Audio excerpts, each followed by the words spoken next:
Ustaz, kebetulan nama kita sama. Bukan kebetulan ya. Ya antum diberi nama, saya diberi nama. Sama-sama Adi, cuman belakangnya aja beda. Hehe. Satu mau ngapain tanya? Allahu Akbar. Saya mau tanya Ustaz, baik Adi. Jika ketika sedang salat, kalau sudah pakai jika, jangan pakai ketika. Sir, asar dan zuhur, makmum sudah selesai membaca Al-Fatihah, kemudian apakah dia menunggu imam selesai membaca surah, ataukah kita juga membaca surah? Bagaimana kalau surah yang makmum baca berbeda dengan imam? Dalam salat makmum dengan imam, kita bisa lihat kondisinya. Pertama, ayat-ayat yang mengisyaratkan, bahkan hadis-hadis mengisyaratkan dalam kondisi makmum mendengarkan bacaan imam. Ya, di antaranya misalnya, wa idza quri'al Qur'anu fastami'u lahu wa ansitu la'allakum turhamun.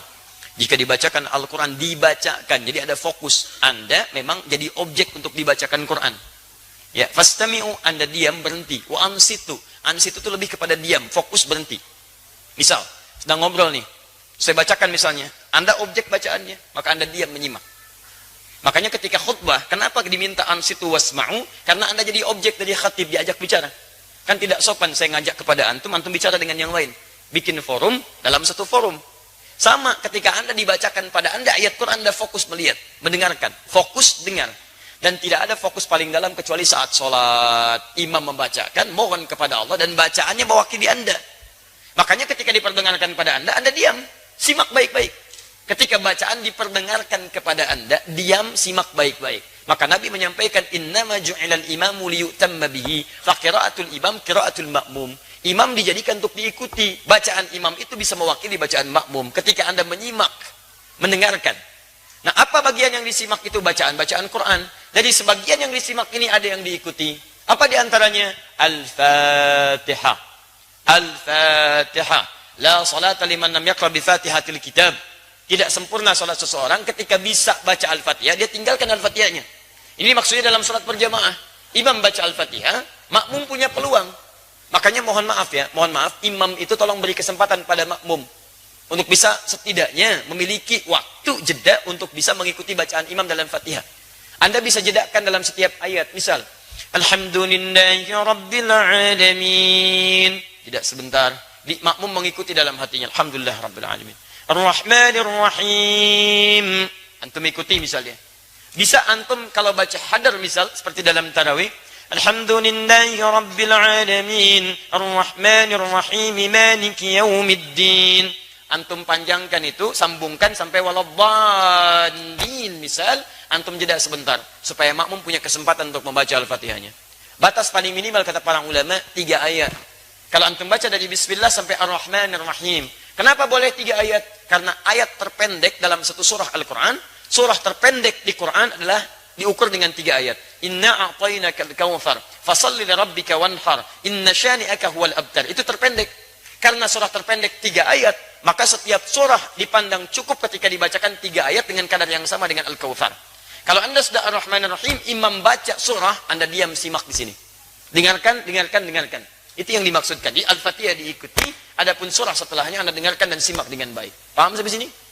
Baik, jika tidak mampu mengikutinya karena sudah ruku, imam meruku, Anda nggak usah baca Al-Fatihah. Karena imam itu diikuti, imam ruku, Anda ruku. Imam sujud, Anda sujud. Jadi begitu Anda misalnya datang, sholat, misal kita kasih contoh, antum imam. Bismillah. Ini, kiblatnya ke sini mas. Nah, ya. Baik, ruku. Nah, datang ini, masbuk. Bismillah. Baik, lihat baik-baik. Sebentar, pertanyaan saya, kenapa antum masbuk? Hah? Orang lain bisa tepat waktu, antum masbuk, kenapa antum masbuk? Jangan dibiasakan mas, sholat itu penting. Antum dahulukan kepentingan akhirat. Jangan diulangi lagi ya. Yang lain bisa datang tepat waktu, antum masbuk, luar biasa. Siapa nama antum? Mas Faiz, bukan masbuk.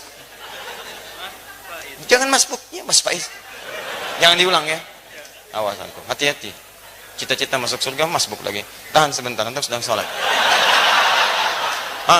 Ini posisi sedang rukuk. Beliau datang terlambat, ya. Nah, begitu beliau datang, kemudian takbir, karena sholat dibuka dengan takbir.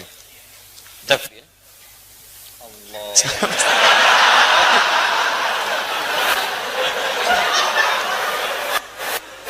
Sabar ya. Kalau dari ruku, i'tidal. Ya. Sami Allahu liman hamidah. Ya, sehat ya. Baik. Maju mas sedikit. Nah, antum takbir, setelah antum takbir, antum langsung rukuk. Nah, tidak perlu baca Al-Fatihah lagi. Jadi langsung diikuti. Jadi begitu takbir, Allahu Akbar, langsung turun rukuk. Paham? Baik. Nah, jadi posisi semacam ini sudah dihitung 1 rakaat. 1 rakaat. 1 rakaat itu artinya, rukuk itu dari kata rak'ah. Semua ulama sepakat, kalau makmum sudah mendapati rukunya imam, maka dihitung 1 rakaat. Karena ruku berasal dari rak'ah. Dan ruku ini sudah bagus, teman-teman naik sedikit. Nah, segini. Ukur segini ya. Dilurus sampai ke sini, sampai kalaupun disimpan bejana di atasnya, kemudian dituangkan air, itu tidak goyang. Ada airnya mas ya, hati-hati. Ya. Nah, antum boleh duduk. Tidak. Baik pemirsa, jadi contoh ruku semacam ini, ruku yang bagus. Hati-hati mas ya. Ah, sudah. Terima kasih. Nama siapa? Lukman. Lukman. Baik. Nama antum disebut di Quran surah keberapa? Ah, sudah. Ya. Surah 31. Baik. Insyaallah antum malam ini akan mendapatkan hadiah khusus spesial buat Lukman. Kita akan berikan mushaf khusus dan kita doakan dengan mushaf itu bisa hafal Quran insyaallah ya. Baik. Sudah menikah? Alhamdulillah. Baik.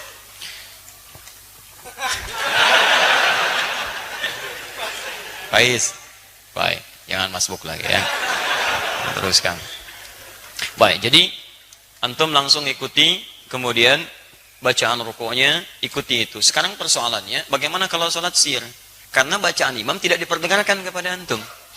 Maka disinilah ulama berpendapat, satu mengatakan cukupkan dengan Al-Fatihah. Karena yang dimintakan Al-Fatihahnya. Maka antum bacakan Al-Fatihah, Al-Fatihah, Al-Fatihah. Jikapun belum imam kemudian turun, antum bisa mengulang Al-Fatihahnya. Yang kedua, ini saya lebih cenderung kepadanya. Karena ayat pertama diikat dengan hukum dibacakan, sedangkan sir itu tidak diperdengarkan kepada makmumnya. Maka dari itu setelah antum kemudian bacakan surah Al-Fatihah, antum bisa kemudian bacakan surah-surah yang sekiranya bisa menunggu imam sampai dengan dia ruku. Ustadz, bagaimana kalau bacaan makmum beda dengan imam? Tahu dari mana antum bisa sama dan beda? Kan imam nggak ngasih tahu karena nggak dibacakan kepada antum. Nggak bisa antum mau ruku, imam sama nggak bacaan? Ini sama antum sedang sholat. Di situ nggak ada masalah perbedaan itu, sepanjang masih dalam rukun yang sama, nggak ada masalah. Sama dengan begini, antum mau turun sujud, imam pakai lutut, antum pakai telapak tangan, salah nggak? Tidak, karena posisinya sama-sama mau sujud dan diberikan kesempatan hal yang menggunakan perangkat bisa berbeda. Yang penting turun sujud. Jadi tidak harus imam pakai lutut, antum pakai lutut, tidak. Imam bisa pakai lutut, antum bisa pakai telapak tangan, bergantung pada kemudahan kita. Imam telapak tangan, antum pakai lutut. Yang salah imam pakai lutut, antum pakai kepala, itu yang salah. Jelas ya? Di dalam konteks ini, itu silahkan seperti tadi yang kami sampaikan. Man, sami Allahu liman hamidah.